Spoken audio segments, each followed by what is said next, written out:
about joked a little bit that he's getting bored with seeing so few targets. I guess in his position, is there anything you can do to, kind of fight back against that, or you just have to let it play out and let the game come to you? Stay ready so we don't have to get ready. He's a guy that he's been resilient through his technique so that he can help our team. So really just being consistent with that, right? And then he also knows in his leadership role that there's others that are looking to him, whether it's, Miles, whether it's some of the other guys, Dom, that we have on the roster. Obviously, TC coming in, like really respecting his play. So like how we do things and make things as a statement for our room is very important. I think the last time we talked to you, Tyson had just come over in the trade.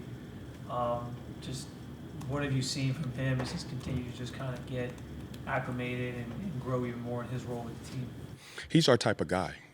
Our room is extremely competitive. They're extremely tough, and they're well connected. The guys are a very cohesive group that they value the things that Jim thinks, and I said thinks, that we know that are very important for defense: violence, effort, and passion. So when you have a student like that comes in the room, everything that he does is a statement as a student, right? He does everything that's important with Coach Stefanski, and he's a guy that, we talk about being resilient together. He's a young guy. As soon as he came in, he understood the fact that families stick together and families do the things that are required to win. So happy to have that young man in our squad. Lamar Jackson, now that he's been back for a couple of weeks, what is the messaging to your guys in the back end of what you can do to play him a little bit better? Yes. First we got to do our job. And doing our job, we got to do a fantastic job with perimeter run support. We got to stop the run, and then we got to take away his legs, right? He's a young guy that really scrambles outside the pocket, makes off-target throws. So we got to do a good job winning early, plastering late so that our engine can get home. And then at the end of it, we got to win on third downs. As a segment, we got to execute the calls, we got to communicate, and we got to play extremely fast.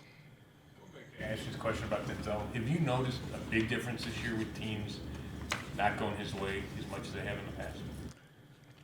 I would say not so much. He's a guy that, since, we've been blessed to be in the building, he's a young guy that a lot of people respect, right? But he's also a young guy that when his name has been called, he's really been in position to, take advantage of those throws and those opportunities for our team. So, really this year, he's definitely arrow up, tackling better. He's a trusted teammate as far as a communicator. So I think that's what we are seeing, this season, where they know where he's at, right? He's really in good position. And then the thing that also why he's not getting a lot of targets, our engine. Right? Like our engine is getting home. Like they're getting home, they're playing violent, they're playing with effort, they're playing with passion. And that's something that really helps us as the tip of the spear.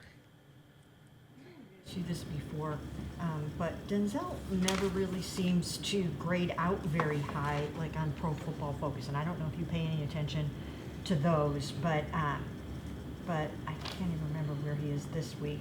But it just doesn't seem like it matches up with his ability or his level of play. So can you explain that a little bit? Yes, the best ability is availability. So having him on the field, like having his energy, his toughness, his competitiveness is very important to us. Now, when I'm looking at, the Pro Football Focus, like I'm one of those guys that keep my focus on the work, and my role here is to serve our guys to do the very best for our defense and our team. So, we really just keep the focus on that and remain fundamentally sound. Denzel, sometimes you see these replays or whatever where he's almost like running the route for the guy, Sure. right? I didn't think of one against Minnesota. There's been some other opportunities like that too. What allows him to do that? Like what goes into him being able to sort of anticipate what a guy's going to do before he even does it? Sure. It really starts with, leadership. The way that Kevin schedules a lot of things, that if you're not on special teams, you're with the position coaches and you're learning more. So Denzel gets a lot of other time to work through football one-on-ones, tendencies, formational IDs. And then with that, he's also when he comes out to practice, he gets a lot of time to really work his fundamentals on the other details. You know, when we talk about the football 101s, right, these are the 80 percenters.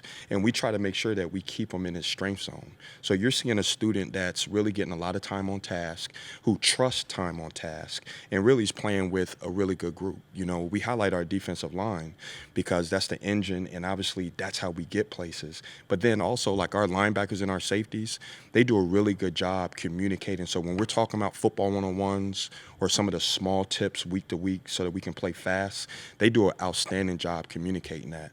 And then being the tip of the spear, right? Like, we talk about, like, we're the rims and tires, right? So we complement our GPS and our nerve center, and we complement the engine. So he's in position to just do his role, and he's a trusted teammate by doing it. Tyson, just given his size and given the speed he has, like, how versatile can he be, and like, how much more do you think you guys can unlock with him because of those traits in this defense? His potential is through the roof. You know, we talk about, you know, respect and reputation. And he's a respected young guy who has a reputation of being a very hard-edged player who gives great effort. Obviously, we see the physicality out there. And then, like, being within our scheme, you see the swag. And we talk about, you know, like, swag comes from knowing what to do, playing fast, and having fun, right? So, like, he's a young guy who is totally bought into what's important to us as a team. Ravens receiving core, you can throw tight ends in if you want, but what stands out, and then what will they be missing if Bateman's not able to play? You know what? It's a group that's very versatile. It's a group that has speed. They play with physicality. You know, this is an AFC North team, which, you know, that's where we're looking very forward to getting back in front of our fans so that, you know, we can help neutralize some of that, you know, collectively with ourselves and our fans out there. So this is a group that when they catch the ball, like, this is a group that's really good short space quickness. So we got to do a really good job communicating, capturing those guys. And then when Lamar gets out of the pocket, this is a group that really does a good job at improving, right? And improving fast, right? The guys know what to do. They execute it well. So we have to be at high alert on those things.